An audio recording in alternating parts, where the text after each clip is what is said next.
क्यों 70% हिस्ट्री बफ्स कहते हैं कि कैथरीन द ग्रेट ने रशिया को हमेशा के लिए बदल दिया?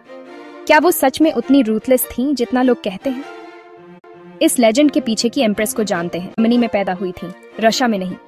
उनका असली नाम सोफी था और उन्हें रशियन का एक शब्द भी नहीं आता था जब तक वो फ्यूचर सार से शादी करने रशिया नहीं आई।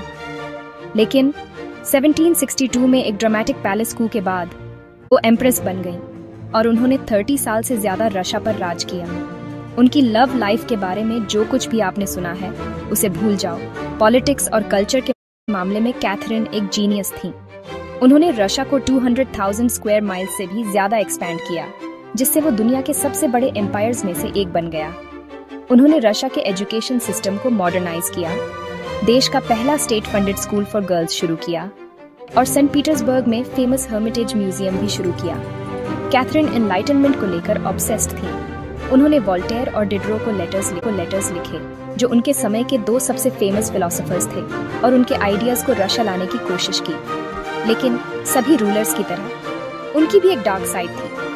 उन्होंने रिबेलियंस को कुचल दिया और नोबिलिटी को खुश रखने के लिए सर्व्स पर कंट्रोल और बढ़ा दिया, जिससे लाखों पेजेंट्स के लिए जिंदगी और भी मुश्किल हो गई। उनकी मौत के बाद भी कैथरीन के बारे में स्टोरीज और ज्यादा वाइल्ड होती गई। लेकिन सच क्या है? वो क्लेवर, एम्बिशियस और रूथलेस थी, एक ऐसी लीडर जिन्होंने रशिया को हमेशा के लिए बदल दिया।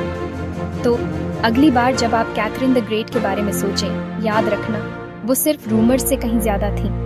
वो एक ऐसी रूलर थी जिन्होंने हिस्ट्री को फिर से लिखा